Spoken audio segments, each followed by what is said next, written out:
대통령에게 썩 달갑지 않은 새 소식도 지금 막 들려왔습니다. 바로 청와대에서 흘러나온 목소리인데 세월호 문서에 대한 임종석 청와대 비서실장의 브리핑 내용 한번 들어보시겠습니다.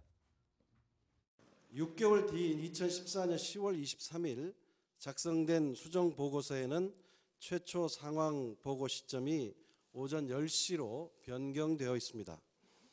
대통령에게 보고된 시점을 30분 늦춘 것입니다.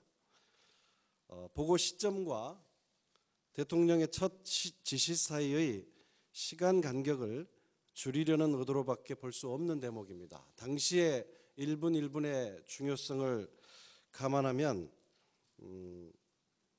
참 생각이 많은 대목입니다. 이 부분에 대해서 좀 추가적으로 설명을 드리면 이제 세월호 7시간에 대해서 이제 많은 부분, 특히 당시 야권이 많이 이제 비판하고 나섰잖아요. 7시간에 뭐 했는지를 좀 밝혀라. 그런데 그래서 뭐 공개를 청와대 사이트를 통해서 7시간 동안 이렇게 했습니다라고 쭉 공개가 된 게 있었는데 이게 이 당시, 그러니까 보고를 받은 직후에 당시의 시간이 한 6개월 뒤에 좀 약간 수정이 됐다는 겁니다. 30분 정도 늦게 보고를 받은 것으로 일단 수정이 된 건데 그만큼 대통령이 대응할 시간이 적은 것처럼 네. 꾸몄다라는 주장인 거죠. 그렇죠. 그런 의혹인 거죠. 예, 그렇습니다. 대통령의 일단 미비한 대응 이런 것을 좀 비난하고 나서니까 일단 30분이 좀 늦게 수정된 이 데이터를 통해서 박근혜 전 대통령은 촉박하게 보고를 받았고 그렇기 때문에 대응이 좀 미비할 수밖에 없었다라는 것이 당시 청와대의 그런 대응이고 주장이었던 건데 자 이렇게만 보면 일단 이렇게 공적인 그런 문서 그리고 공적인 기록도 본인의 입맛에 맞게 이렇게 증거를 인멸하기 쉽다. 아마 이 메시지를 전달하고 싶었던 게 아닌가라는 분석도 나오고 있습니다. 자, 임종석 대통령 비서실장이 직접 나서서 바로 3시 30분, 약 1시간 10분 전에 직접 밝힌 내용들입니다.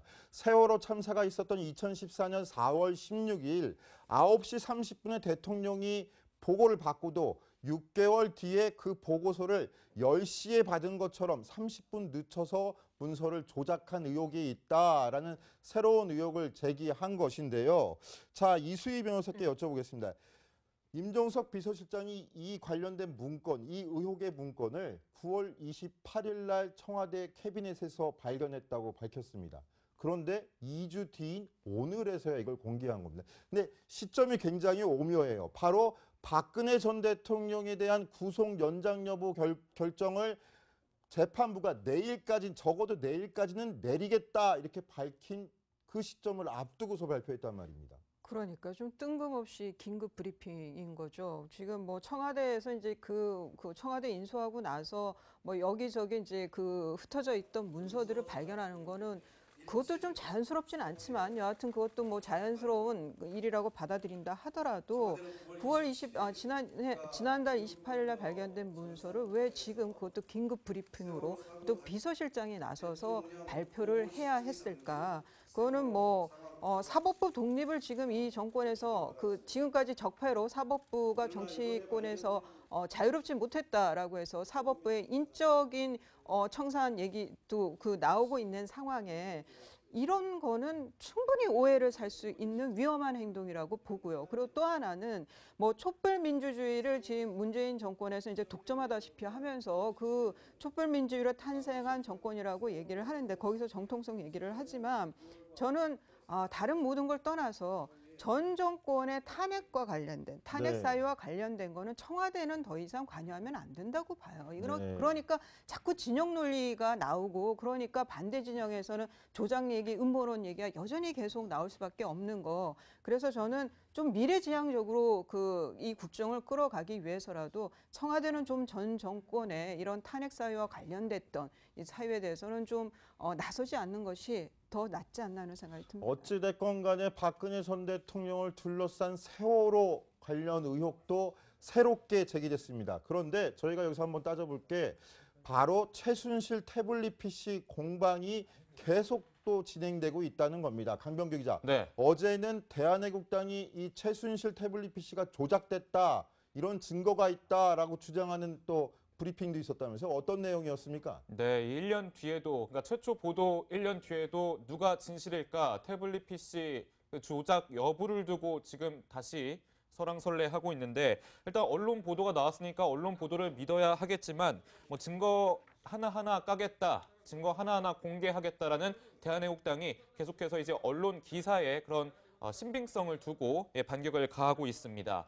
이 태블릿 PC가 조작됐다고 주장하는 대한애국당은 말씀하신 것처럼 어제 포렌식 보고서에서 쏟아져 나온 사진 속 주인공의 정체를 밝혔습니다. 53장에 달하는 사진 속 인물은 누굴까요? 과거 박근혜 대선 캠프에서 잠시 일했던 김수민 씨였는데요. 대한애국당 측의 설명 한번 들어보시겠습니다. 김수민이에요, 김수민. 박근혜 캠프 SNS 팀원. 이게 바로 페이스북 사진이 태블릿 포렌식 보고서에 잡혀서 53번 기록된 겁니다. 이게 왜 그럼 이게 53번이 기록되느냐? 페이스북으로 이 태블릿 PC에서 이 김수민이라는 사람의 페이스북을 접속을 한 겁니다. 그러니까 이거는 친구 사이예요, 친구 사이. 이 태블릿 PC의 실사용자는 김수민과 페이스북에서의 친구 사이라는 게 대한애국당이 공개한 포렌식 보고서, 여기에는 53장의 의문의 여성이 있었는데 이 여성이 김수민 씨라는 겁니다. 박근혜 전 대통령 캠프 SNS 팀에서 근무했던 김수민 씨라는 건데 일단 이 변희재 씨의 설명은 김수민 씨의 사진이 53장이나 있었던 건 이 누군가 이 태블릿 PC의 주인이었던 사람이 김수민 씨의 페이스북을 들여다봤고 거기서 사진을 클릭해서 봤기 때문이라는 주장인 겁니다. 본인도 페이스북인지는 확인할 수 없다, 추론이다. 하지만 어떤 커뮤니케이션 앱을 들어가서 김수민 씨와 소통했던 그런 흔적이 남아있는 거다, 이렇게 주장을 하고 있는 건데요. 그리고 최순실 씨가 컴맹이고 또 페이스북을 사용하지 않았고 김수민 씨와 최순실 씨 서로가 뭐 아는 사이가 아니다라고 주장하는 상태이기 때문에 이건 분명히 신혜원 씨가 쓴, 김수민 씨와 친한 신혜원 씨가 쓴 태블릿 PC가 맞다, 이렇게 주장하고 있는 겁니다. 자, 일반적인 일단 주장이고요. 다 여기에 대해서 또 대한애국당이 이 태블릿 PC의 이동 경로에도 문제가 있다, 또 새로운 의혹도 제기됐다면서요. 이게 어떤 이야기입니까, 이건? 일단 뭐 핸드폰이라든지 태블릿 PC 같은 것들을 들고 이동을 하면 그 뭔가 이제 이동 경로가 남잖아요. 기지국하고 연결되는 그 이동 경로가 남게 될 네, 수도 그 있겠죠. 이동 경로가 남게 되죠. 근데 최순실 씨가 이 태블릿 PC의 주인이라면은 한 2년여 동안 사용을 하면서 태블릿 PC가 최 씨와 이동 경로가 좀 겹쳐야 할 텐데 조원진 대한애국당 공동대표 같은 경우는 이렇게 얘기를 하는 겁니다. 최순실의 이동 경로와 일치하는 태블릿 PC의 동선이 딱 3개뿐이다. 뭐 독일을 갔을 때라든지 이렇게 좀 되게 좀 상징적인 지역에서 한 3군데 정도가 겹친다라고 하는데 사실 뭐 몇 년간 갖고 있었다고 하면은 몇만 건의 어떤 이동 경로가 나올 텐데 어떻게 저렇게 3개밖에 겹치지 않느냐. 그렇기 때문에 조작이다. 이런 주장을 펴고 있습니다. 자, 대한애국당의 이런 주장 어느 정도나 좀 근거가 있는 것이고 이게 어느 정도나 중요한 쟁점이 될 수 있을까요? 그러니까 이게 이제 그 보도가 나오면서 저도 정리가 안 되고 좀 헷갈리는데요. 또 다른 거보다 이제 스피커 자체, 그러니까 이 의혹 제기를 하는 것이 대한애국당, 이 대한애국당이 박 전 대통령하고 굉장히 이제 약간 좀 한몸이 편향돼 있을 예, 수 있다라는 말씀이시죠. 그쪽에 이제 스피커다 보니까 좀 선뜻 딱 믿기는 어렵지만 여하튼 디지털 포렌식으로 분석한 태블릿 PC의 내용을 분석한 것에 이런 내용이 있는 거는 맞는 것 같아요. 그런 내용까지 지금 틀린 상황은 아닌 것 같은데 다만 이제 이 태블릿 PC와 관련해서는 이런 그게 만일 어느 그 언론 최초 보도했던 언론사가 보도하는 과정에서 어떤 그 우리가 용인할 수 없는 어떤 과정이 있었다라고 하면은 그거는 탄핵 사건에서는 탄핵 결정을 했던 헌재 사건에서는 큰 뭐 공방거리가 될 수 있었겠지만 지금은 그것이 아니라 박 전 대통령의 뭐 관련자들이 진술이 많은 뇌물이라든가 뭐 직권남용 뭐 이런 거와 관련된 형사 사건이기 때문에 태블릿 PC 공방이 그 사건에 있어서는 큰 쟁점은 아니라고 지금 보입니다. 가장 중요한 거는 사실 뇌물죄가 성립이 되느냐 안 되느냐. 특히 13개 혐의 중에서 뇌물 혐의가 가장 큰 중요한 거니까요. 자, 아무튼 간에 저희가 이와 관련된 새로운 속보들이 오면은 그 공방이 맞는지 안 맞는지도 따져가지고 계속 전해드리는 걸로 하고요. 이런 와중에 조만간 자유한국당이 박근혜 전 대통령 출당을 마무리 짓는다 이런 얘기도 나와서 또 눈에 띄고 있습니다. 바로 어제 만장일치로 자유한국당 의원들 만장일치로 구속영장 반대 당론을 정해놓고 나온 이야기라서 더 궁금증을 더하고 있는데요. 노홍재 기자, 이게 어떤 게 맞는 입장입니까? 자유한국당은? 네, 일단은 홍준표 대표 측근 쪽에서 이런 얘기가 나온 건데 일단 23일부터는 워싱턴을 찾습니다. 그렇기 때문에 그 박 전 대통령 출당을 시킨 이후에 미국으로 떠나겠다 이런 얘기를 전했는데요.